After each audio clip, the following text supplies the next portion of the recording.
The winter of '45 came down over the Wyoming plains like a long-held breath finally exhaled. Snow drifted in lazy spirals, soft as sifted flour, landing on the world with a silence that felt older than memory. Out there, under that pale ash-colored sun, the land stretched wide and empty, as if waiting for something to happen. Something gentle, something terrible, something that would shift a man's life without fanfare. I didn't know it then, but this was the season in which we would learn that war doesn't end when the guns quiet. It ends in the quiet choices men make afterward, choices that happen in the hush of a cold morning, between the creak of saddles and the sigh of breath rising into frost. That was the winter when the German women arrived. The convoy came at dawn, wheels crunching snow that had no reason to forgive them. 3 trucks, patched with canvas and war grime, rumbled down the cattle road toward the temporary camp we'd built from scrap lumber and barbed wire. They carried 26 women, faces pale, eyes hollow, wrapped in coats too thin for Wyoming's merciless wind.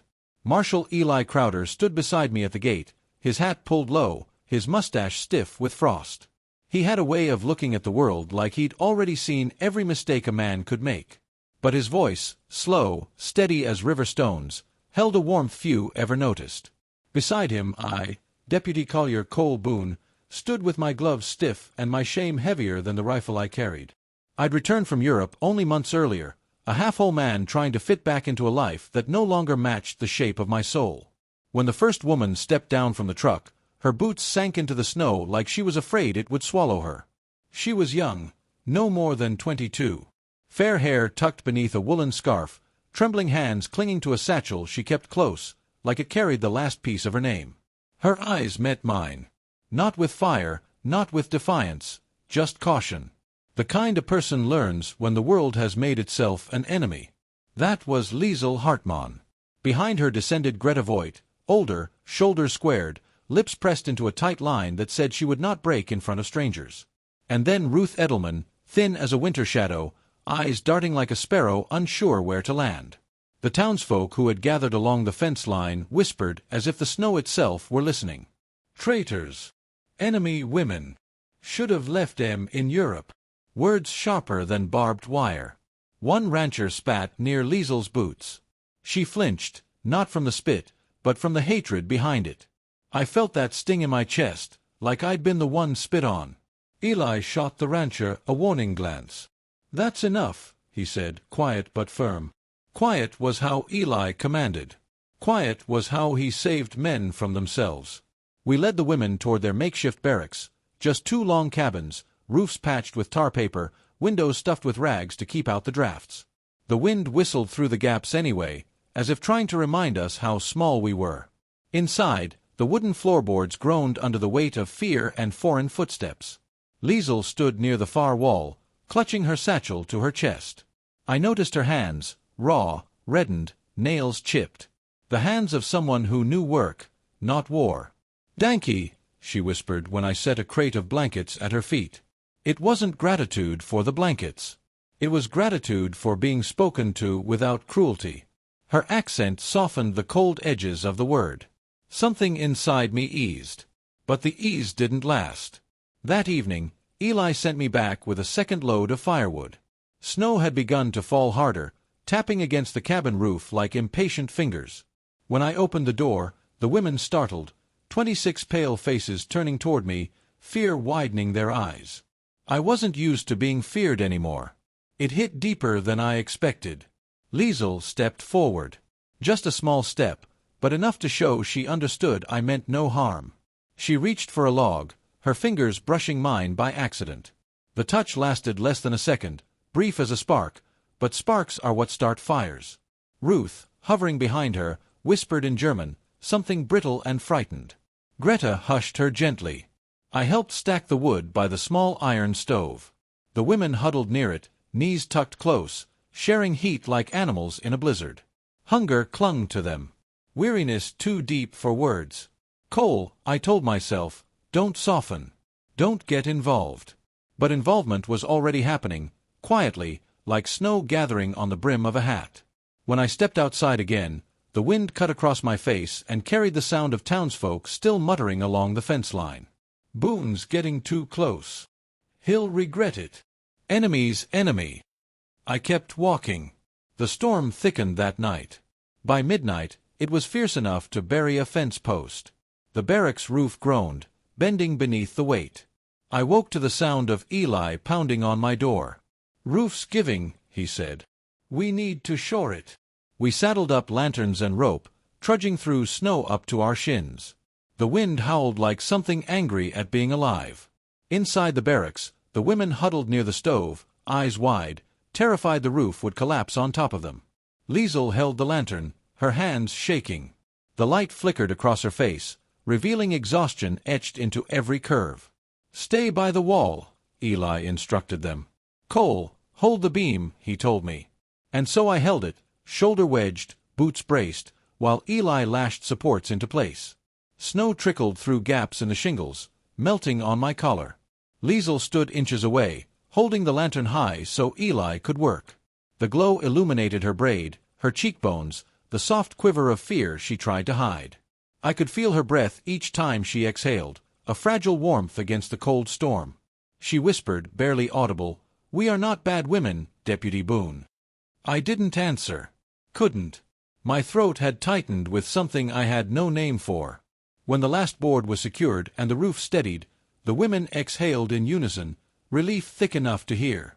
Liesel whispered again, "Danke." This time, it wasn't fear speaking. It was trust. Small, flickering but real. Outside, the storm still raged. Inside, for the first time all winter, something gentle took root. And that was how it began. Not with a declaration, not with a hero's act. Just a beam held upright in the dark, a lantern lifted by trembling hands, and two people learning that mercy can grow even where war once walked.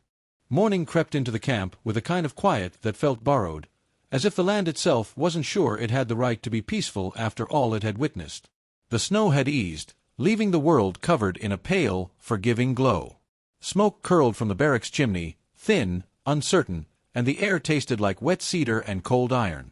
I arrived early, carrying a sack of oats slung over my shoulder. The women were already stirring, their breath misting in the frigid air as they lined up for provisions. Liesel stood near the back, clutching her satchel again, a habit I'd learned meant she was nervous. When her eyes met mine, they softened, not in romance, not in longing, but in a kind of tired gratitude that felt heavier than either. But the townsfolk had not softened. Two ranch hands leaned against the fence line, arms crossed, looking at the women like they were stray dogs sniffing around too close to the barn. One of them, a thick-necked man named Dugan, called out, "Careful, Boone. You keep feeding him like that, and they'll think you're sweet on him." The other laughed. Snowflakes clung to their beards like flakes of stale ash. I didn't rise to it. Shame has a way of curling inside a man, pressing against his ribs until silence becomes easier than defending the good thing he's trying to do. Eli wasn't far behind me. He came trudging through the snow, eyes scanning the women with a protector's instinct. He nodded at me once, the way a father nods when he knows his boy is trying to do right without drawing a crowd. "Let them talk," he murmured.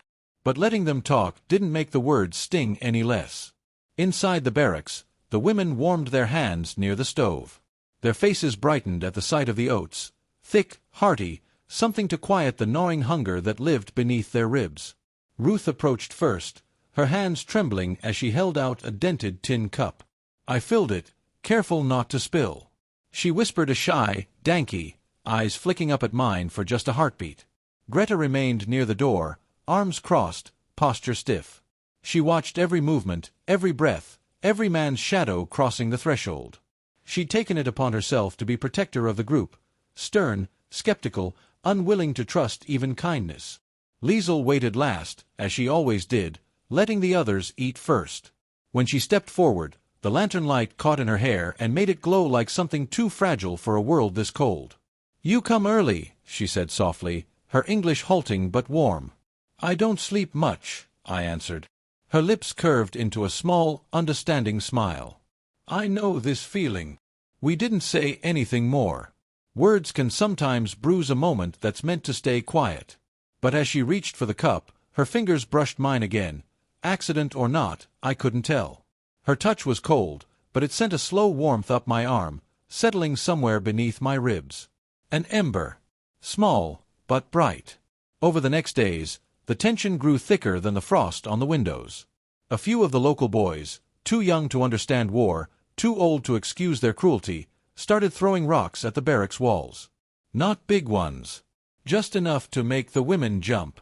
Eli confronted them once. "You want to act tough," he growled, stepping between them and the fence. "Then pick on someone who ain't starvin' and scared." They left after that, but the damage was done. Ruth startled at every sudden sound. Greta patrolled the inside like a soldier. Liesel kept her head down, her voice softer than before. The shame in the camp didn't belong to the prisoners. It belonged to us. One evening, after another long day of mending fences around the camp, I found Liesel sitting outside on a stump, hands wrapped tight around her satchel. Snowflakes drifted onto her hair and melted instantly. "Cold night to be out," I said quietly. She didn't look up. Sometimes cold is easier to sit with than people. I sat beside her. Not too close. Just near enough. She opened the satchel slightly, revealing a thin piece of blue thread. The same thread she'd shown me once before. It lay in her palm like a piece of sky torn from someplace kinder. "This was from my mother's dress," she murmured. "I kept only this when they took us." Her voice cracked at the word took. I didn't say I was sorry. Apologies felt too small for the weight she carried. Instead, I removed a small carving from my coat pocket. A tiny cedar horse I'd spent nights shaping by lantern light. "I made this," I said. "Not much, but figured maybe you'd like it."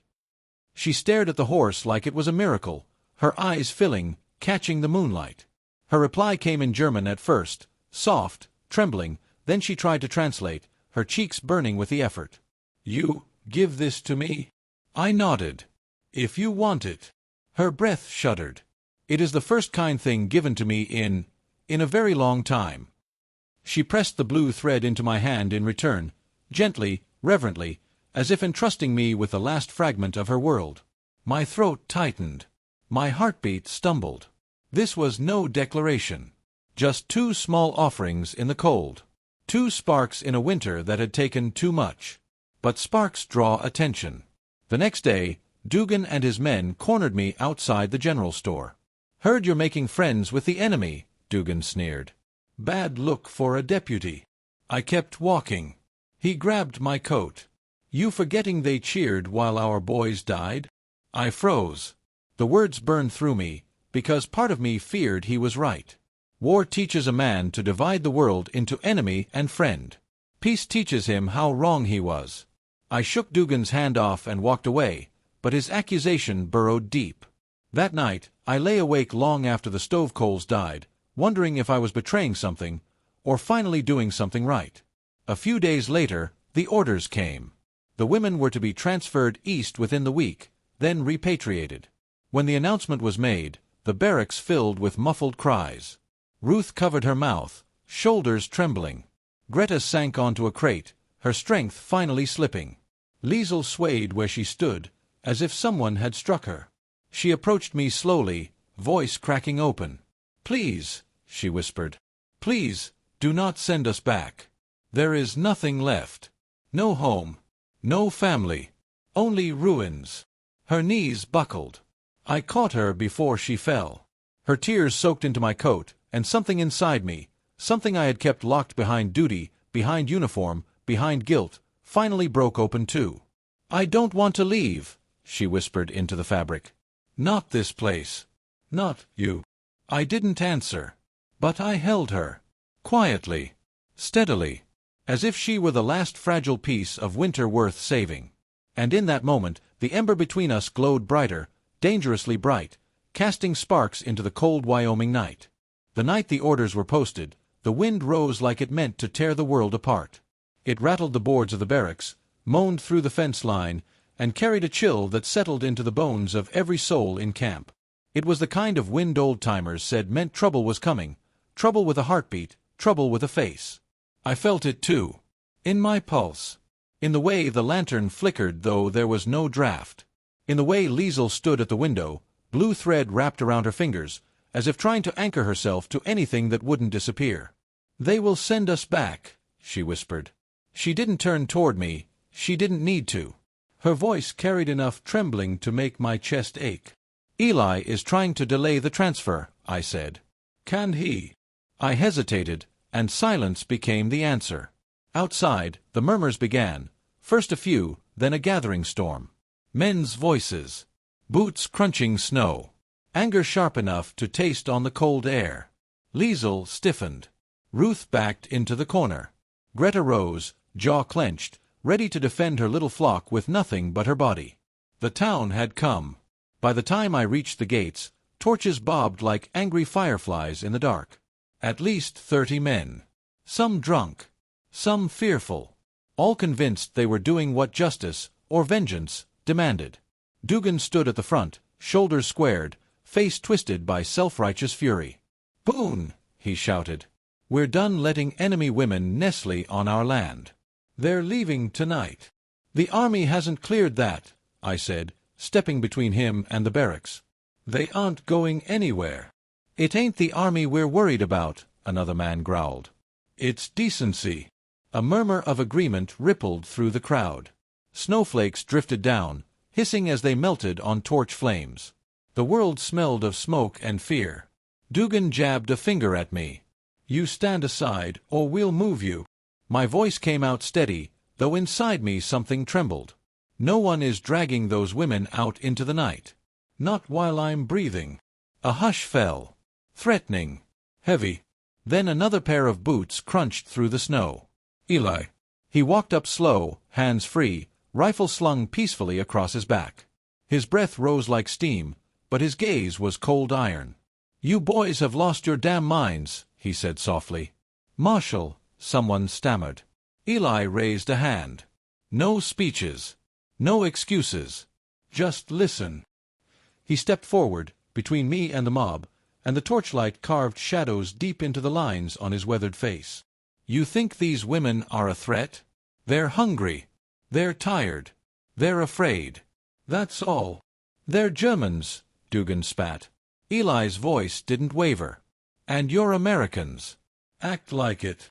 For a moment, just a moment, I saw doubt flicker across the mob. But anger is a stubborn thing. It clings like burrs, sticking where reason can't reach.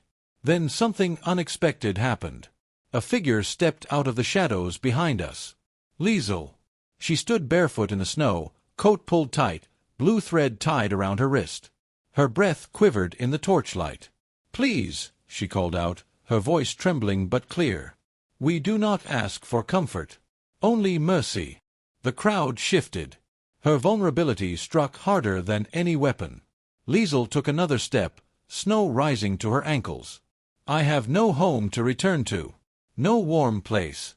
No mother, no father. Only ruins. If you send us back, we will not survive." Her voice cracked, but she didn't look away. "We are not your enemy anymore." Snow fell around her like soft, drifting ash. Even the wind quieted. And in that silence, something inside the mob, something brittle, fractured. A man lowered his torch first. Another followed. Then a third. But not Dugan. He stepped forward, face twisted. "This is a trick. They don't belong here." He reached toward Liesel, and instinct took me like a surge of heat. I stepped between them, palm out. "Touch her," I warned, "and you'll regret it." Dugan froze, breath steaming in front of him. Eli moved beside me, voice low and deadly. "Go home, son. Before you make a mistake that won't wash clean." Dugan's jaw clenched, but the men behind him had already begun to break ranks. Without their backing, he faltered. Anger needs an audience. Alone, it shivers. He dropped his torch into the snow and stalked off, shoulders stiff, swallowed by the dark. One by one, the rest followed, their boots crunching softly as the night returned to stillness. Liesel sagged with relief. I caught her before she fell. For a long moment, we stood there, two figures in the snow, the world quietly righting itself around us. The next morning, the army delivered new orders. Eli's protest had reached the regional command in time. The transfer was delayed indefinitely. The German women would remain in Wyoming through the winter, assigned as supervised agricultural labor across nearby ranches. Safe. Sheltered.